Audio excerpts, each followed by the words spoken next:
ఇటీవల కాలంలో పాప్‌కార్న్ మీద ఒక పెద్ద చర్చ నడుస్తా ఉంది. కేంద్ర ఆర్థిక మంత్రి నిర్మలా సీతారామన్ గారు కొత్తగా జీఎస్టీ 55వ కౌన్సిల్ సమావేశాలు అయిపోయినాయి. మొన్న డిసెంబర్ 21 తేదీన జైపూర్ దగ్గర జరిగినాయి.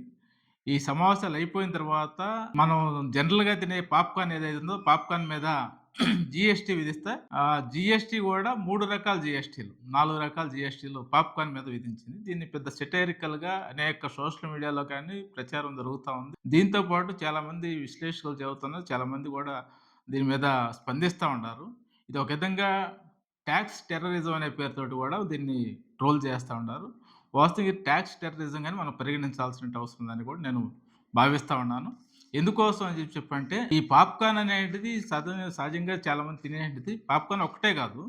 ఈరోజు భారతదేశంలో పేదలు, సామాన్యమైన ప్రజలు పుట్టిన కాడి నుంచి చచ్చిపోయేంత వరకి చివరికి శ్మశానాలు వినియోగించుకున్నందుకు కూడా ట్యాక్స్ జీఎస్టీ పరిధిలోకి తీసుకొచ్చిన పరిస్థితి ఈరోజు ఈ బీజేపీ ప్రభుత్వానికి ఘనత తగ్గుతుంది. పుట్టిన పసిబిడ్డ అతను పుట్టినప్పటి నుంచి అంటే గర్భంలో ఉన్నప్పటి నుంచే అనేక రకాల మందులు, హాస్పిటల్స్ ఈ సర్వీసులన్నీ ఉపయోగించుకునే దానికోసం వాళ్ళకి జీఎస్టీ రూపంలోకి వాళ్ళని ఇరికిస్తా ఉన్నారు. వాళ్ళు చచ్చిపోయి శ్మశానానికెళ్ళినా కూడా ఈ జీఎస్టీ వదలని పరిస్థితి ఉంది. అందుకనే అంటే ఈ పుట్టినప్పటి నుంచి చచ్చేంత వరకు కూడా ఈ జీఎస్టీ ప్రజల్ని ఏ విధంగా పీడిస్తుందనేది మనం స్పష్టంగా అర్థం చేసుకోవాల్సిందని ప్రజానీకాన్ని ముందుగా కోరుతాను. ఈ జీఎస్టీ ఎప్పటి నుంచి ప్రారంభమైంది? అంతకుముందు పన్నుల విధానం ఏ విధంగా ఉంది? పన్నుల విధానం పరిస్థితి ఏంది?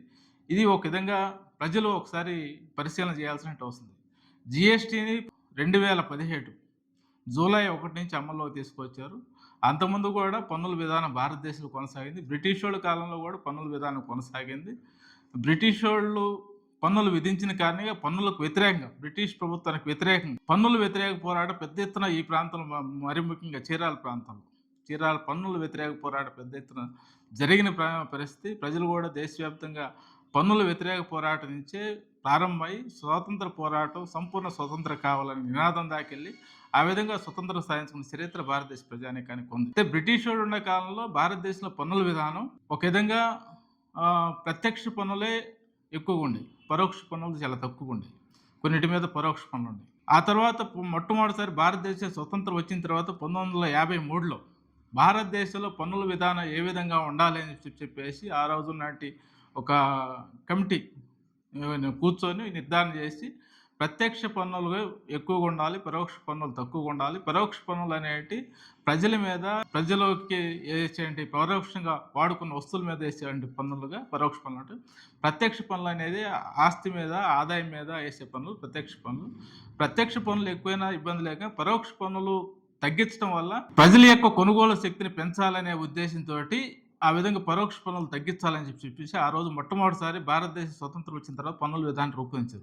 ఆ తర్వాత 1975 వచ్చేటప్పటికి అనుకున్న లక్ష్యానికి భిన్నంగా పరోక్ష పన్నులు పెరిగినాయి, ప్రత్యక్ష పన్నులు తగ్గినాయి. అందుకని ఆ తర్వాత 1991 దాకా సరిసమానంగా ప్రత్యక్ష పన్నులు, పరోక్ష పన్నులు కొనసాగుతోంది. అప్పటి వరకు సర్వీస్ ట్యాక్స్లు అనేటి సర్వీస్ రంగానికి ఏ విధమైన పన్నులు లేవు. వస్తువుల మీద పన్నులు ఉండేవి. అట్నే ప్రత్యక్ష పన్నులు సంపద మీద, ఆస్తుల మీద పన్నులు ఉండేవి తప్పితే పరోక్ష పన్నుల్లో అట్నే సర్వీసుకు సంబంధించిన పన్నులు లేవు. మొట్టమొదటిసారి 91 తర్వాత 94లో కొన్ని టెలికాం రంగాలు అట్నే ఇన్సూరెన్సు, షేర్ మార్కెట్స్ ఇలాంటి సర్వీస్ సెక్టార్‌లో దాదాపు ఒక 5 రంగాల్లో పన్నులు తీసుకొచ్చిన పరిస్థితి. ఆ తర్వాత నూతన ఆర్థిక విధానాలు 91లో ప్రారంభమైన తర్వాత కార్పొరేట్ కంపెనీలు, శక్తులు బలం పెరిగిన తర్వాత, అంతర్జాతీయ మార్కెట్ సంబంధాలు ఏర్పడిన తర్వాత వాళ్ళకి సరళతరం చేయడం కోసం ఈ పన్నుల విధానాలు మార్పు తీసుకురావాలని చెప్పేసి 2000 సంవత్సరం నుంచి ఈ చర్యలు చేపడతా ఉంటారు. అప్పటి వరకు 2000 సంవత్సరం వరకు రాష్ట్రాల పన్నులు అట్నే కేంద్రం పన్నులు 2 రకాల పన్నులు ఉండేవి. ఈ ఒక విధంగా ఈ రాజ్యాంగంలో కూడా 276 ఆర్టికల్ 276 ఆర్టికల్ చెబుతా ఉంది. పన్నులు ఏ విధంగా ఉండాలనే దాని మీద చెబుతోంది. ఒక విధంగా భారతదేశంలో అనేక రాష్ట్రాల యొక్క భౌగోళిక పరిస్థితిని దృష్టిలో ఉంచుకొని రాష్ట్రాల ఫెడరల్ వ్యవస్థని బలపరిచే విధంగా రాష్ట్రాల యొక్క హక్కులు కూడా పన్నుల మీద హక్కులు ఉండే విధంగా రాష్ట్రాల వ్యవస్థను బలపరిచే విధంగా ఉండేది. ఆ విధంగా రాష్ట్రాలు పన్నులు వసూలు చేసి కేంద్రానికి కట్టాల్సిన పన్ను కేంద్రానికి కట్టేసి రాష్ట్రాలు ఉపయోగించుకుని ఈ సందర్భంలో అనేక వస్తువుల మీద ప్రధానంగా ఆహార ఉత్పత్తుల మీద, రైతులు పండించే పంటల మీద పన్నులేమి లేవు. ఆహ్, రాష్ట్రాల భౌతిక పరిస్థితికి అనుగుణంగా అనేక చోట్ల పన్నులు కూడా మినహాయింపులున్నాయి. అయితే వీటన్నిటిని కూడా ఇన్ని రకాల పన్నులు మొత్తం కేంద్ర ప్రభుత్వ పన్నులు గాని, రాష్ట్ర పన్నులు గాని దాదాపు 15 రకాల పన్నులు ఉండే పరిస్థితి ఉంది అప్పటి వరకి. అందుకని ఈ కార్పొరేట్ కంపెనీలు ఈ దేశంలోకి రావటం మొదలుపెట్టిన తర్వాత, ఈ కార్పొరేట్ కంపెనీలు ఇన్ని రకాల పన్ను, ఒక్కో రాష్ట్రానికి ఒక్కో పన్ను విధానం ఉందని చెప్పేసి, ఇదంతా సరళతరం చేయాలని చెప్పేసి, భారత పాలకవర్గం మీద ఒత్తిడి తెచ్చిన మేరకి, ఆ రోజు వాజ్పేయి ప్రభుత్వం మొట్టమొదటిసారి కేంద్రీకృత పన్నుల వ్యవస్థ ఉండాలని ప్రతిపాదన చేసిన తర్వాత, అది చర్చోపచర్చలు నడిచిన తర్వాత 2017 2017లో జీఎస్టీ రూపంలో రాజ్యాంగ సవరణ కూడా చేసి దాన్ని జీఎస్టీ రూపంలో అమల్లోకి తీసుకొచ్చారు. జీఎస్టీ అమల్లోకి తీసుకొచ్చిన సందర్భంలో వాళ్ళు చెప్పిన మాట ఏందంటే, ఈ జీఎస్టీ ఏకీకృత పన్నుల విధానం భారతదేశం అంతా ఒకే పన్ను విధానం అమలైతే ధరలు విపరీతంగా తగ్గిపోతాయి. ధరలు తగ్గుతాయి అని చెప్పారు.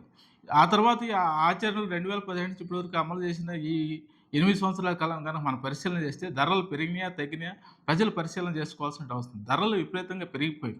అన్ని రకాల ఈరోజు సర్వీస్ సెక్టార్ మొత్తం కూడా ట్యాక్స్ పరిధిలోకి వెళ్ళిపోయింది.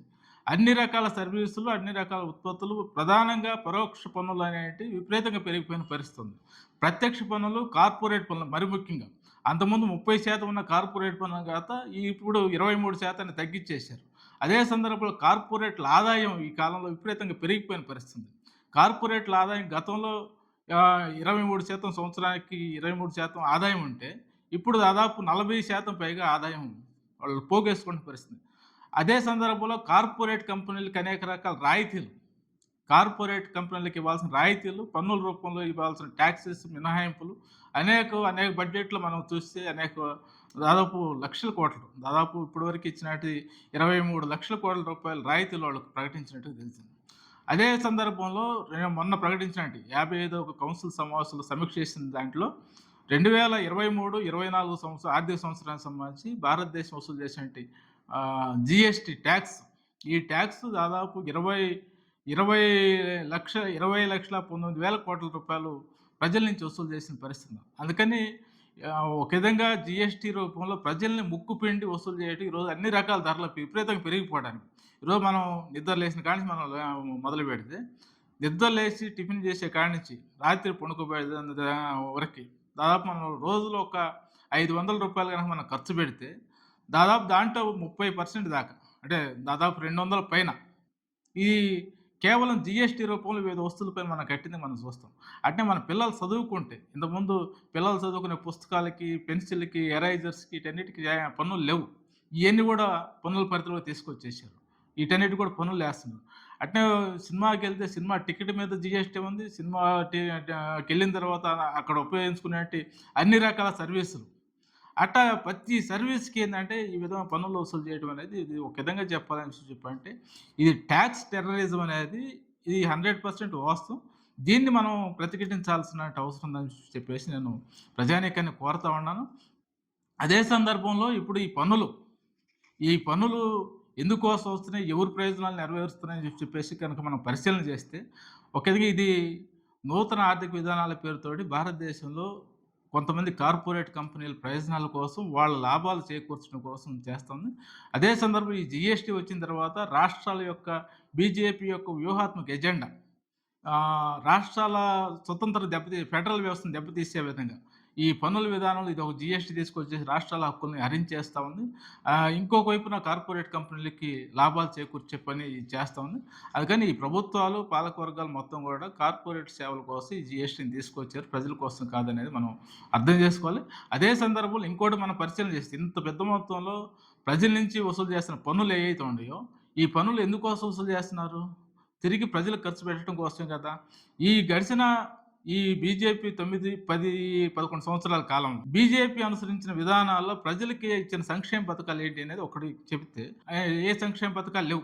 విపరీతంగా ప్రభుత్వ రంగ సంస్థలన్నింటినీ కూడా తెగ నమ్ముతున్న పరిస్థితి. ప్రభుత్వ రంగ సంస్థలు అమ్మేస్తున్నారు, పన్నులు వసూలు చేస్తున్నారు. ఈ పన్నులు ఎటుపోతున్నాయి? ప్రజలకు అందాల్సినట్టు సంక్షేమ పథకాలు అందట్లా. ఇంకొక వైపున ఈ కార్పొరేట్ ఇచ్చే రాయితీలు ఇవన్నీ కూడా ఎటు అవుతున్నాయని చెప్పేసి అర్థం కాని పరిస్థితి. అందుకని ఏంటంటే ప్రజలు ఈ కట్టే పన్నులకి జవాబుదారీ ఎక్కడనేది కూడా మన ప్రజలు ప్రశ్నించాల్సిన అవసరం ఉంది. ఈరోజు సగటు మానవుడు జీవించడం కోసం కనీసం వాళ్ళు చెబుతున్నటి కనీస వేతనం ఈరోజు ఒక సగటు జీవించాలని చెప్పంటే రూ. 26,000 మినిమం వేజెస్ ఉండాలని చెప్పి చెబుతున్నారు. ఈ రూ. 26,000 లేకపోతే కనీసం కుటుంబం గడవలేని పరిస్థితి.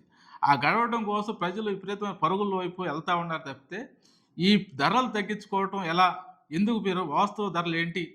అని పరిశీలన చేయటం ఈరోజు కూరగాయల కాడ నుంచి, నిత్యావసరాల కాడ నుంచి, బియ్యం, కందిపప్పు అన్ని రకాల సరుకులు వీటన్నిటి మీద మనం కడుతున్న ట్యాక్స్ వీటన్నిటిని మనం తగ్గించుకోవడం, వాస్తవం కట్టాల్సింది ఎంత కట్టాలి? ఎంత వసూలు చేస్తున్నారు? ఏ రూపంలో వసూలు ఈ వసూలు చేసిన డబ్బులు ఎటెళ్తున్నాయని ప్రశ్నించడం అనేది మన ప్రజలు అలవాటు చేసుకోవాలి. ఆ విధంగా ఆలోచన చేయాలని చెప్పేసి ప్రజానీకాన్ని ఈ సందర్భంగా నేను కోరుతా ఉన్నాను.